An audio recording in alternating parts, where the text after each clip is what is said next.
क्या हुई थी घटना? आप जब जा रही थी तो आपके पिता से आप मिलके गई थी? आगरा के रेणुका धाम का ये वही इलाका है जहां पर एक सनसनीखेज हत्या का मामला सामने आया है। हत्या किसी और ने नहीं बल्कि एक पत्नी ने की है, ऐसा आरोप लग रहा है। ऐसा बताया जा रहा है कि 45 दिन से पति गायब था और उस दुर्भाग्यपूर्ण घटना के पहले ये बच्ची भी उसी घर में थी, उसी पिता की बेटी है। बेटा, बहुत दुखद है, हम जानते हैं आप बहुत दुखी हैं, आपके पिता इस संसार में नहीं हैं, लेकिन क्या हुई थी घटना? आप जब जा रही थी तो आपके पिता से आप मिलके गई थी?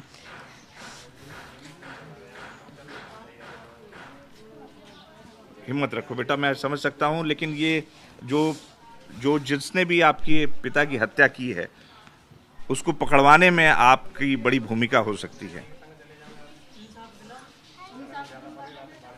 क्या हुआ था जब जा रही थी आप? तो पापा से मिली थी आप?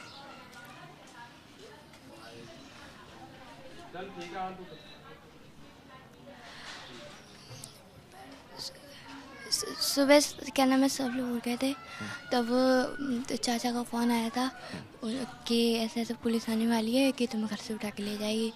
तो मम्मी ने अम्मा को बताया कि ऐसे ऐसे पुलिस आ रही है, चाचा ने फ़ोन करा था। और उसके बाद क्या कहते हैं, अम्मा से कही मम्मी ने कि उनको बुला लो ताऊ जी को, वो आपको ले जाएंगे, क्योंकि मम्मी घबरा गई थी, वो कह रही थी क्या नाम है हमारी तबीयत ख़राब हो जाएगी क्योंकि वो आएंगे पुलिस वाले, इसलिए। तो मम्मी ने कहने में फिर ताऊ को फ़ोन लगा के अम्मा को दे दिया। अम्मा ने ताऊ को बुलाया, ताऊ आ रहे थे, तब मम्मी के पास एक बार फ़ोन आया ताऊ का। ताऊ ने कही कहाँ पे आना है, उन्हें कही अभी घर पे नहीं, घर पे मत आना, वो बाहर वाली दुकान है उस पर आ जाना। हमें और अम्मा को बाहर वाली दुकान है उस पर छोड़ दिया था। मम्मी अंदर थी, पापा भी अंदर थे? हाँ, मैं जाने से पहले मैंने सोचा चलो पापा को बता दे रही हूँ मैं जा रही हूँ। तो अंदर वाले कमरे में गई तो पापा अपना पैर हिला रहे थे, सो रहे थे। मैंने सोचा चलो जगह ही दे रही हूँ, फिर मैंने कही रहने दो, अभी सो ही रहे हैं पापा, फालतू में नींद क्यों ख़राब करूँ, मम्मी बता देंगी कि चले गए हम। फिर मैं वहीं से कह के वापस घर पर लौट के आ गई। तो उसके 45 दिन तक आप अपने ताऊ जी के यहाँ थी? नहीं। कब तक थी? 2-3 दिन तो हम ताऊ जी के यहाँ पे रहे, उसके बाद फिर अगले दिन ही 19 तारीख को ही मम्मी शाम तक वहाँ पे आ गई थी। उसके बाद क्या कहते हैं, हम लोगों ने वहाँ पे इंतजार करा कि पापा आ जाए, क्योंकि पापा एक दो बार वैसे चले गए थे, आ जाते थे, फ़ोन कर देते या फिर आ जाते। तो मम्मी कह रही थी कि 3000 रुपये लेके गए हैं और यूँ कह के गए हैं कि 2-3 दिन में मैं फ़ोन कर दूँगा। तो रोती भी थी मम्मी यहाँ पे?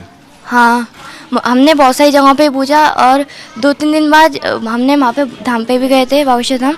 वहाँ पे जाके हमने कार्यालय में और बहुत सारी जगहों पे पूछा। बागेश्वर धाम गए थे? हाँ, वहाँ पे बहुत सारी जगहों पे पूछा पर वहाँ पे पापा नहीं थे। फिर हम वहाँ से लौट के आए, उसके बाद फिर हमने पुलिस में कंप्लेंट करी। अच्छा, लेकिन ये घटना जब आप लोग गए उसके 3 दिन बाद वापस आ गए थे आप लोग घर पे? हाँ। और इस 3 दिन के बाद से लगातार 40 दिन से खोजबीन शुरू हो रही थी? हाँ। क्या नाम है बेटा आपका? प्राची शर्मा। प्राची, बहुत दुखद है और ईश्वर आपको ये दुख सहने की ताकत दे। बहुत छोटी उम्र है। हमारे साथ अनिल शर्मा जी भी हैं। अनिल जी, ये बता रही है बच्ची जैसा कि इसके मुताबिक कि ये लोग गए और 3 दिन बाद वापस आए और उसके बाद से इसकी जो माँ थी वो रोज़ कहती थी कि गायब हो गए हैं वो। ये जब 18 तारीख को मेरे साथ गए थे, उसके करीबन ये 5-6 दिन बाद लौटे हैं। मैंने उनको लोगों को बोला था, मैंने कि आपने FIR वगैरह करा दी है गुमशुदा की, तो मैंने कि अब आप लोगों को अपने घर रुकना चाहिए क्योंकि पुलिस आएगी, वहाँ आपकी जानकारी करेगी। तो मैंने मेरे घर रहने का आपका कोई फ़ायदा नहीं है, आप वहाँ रह के रहो। तो फिर इन लोगों को मैं यहाँ छोड़ गया था। उसके बाद ये यहीं रहे थे कल तक।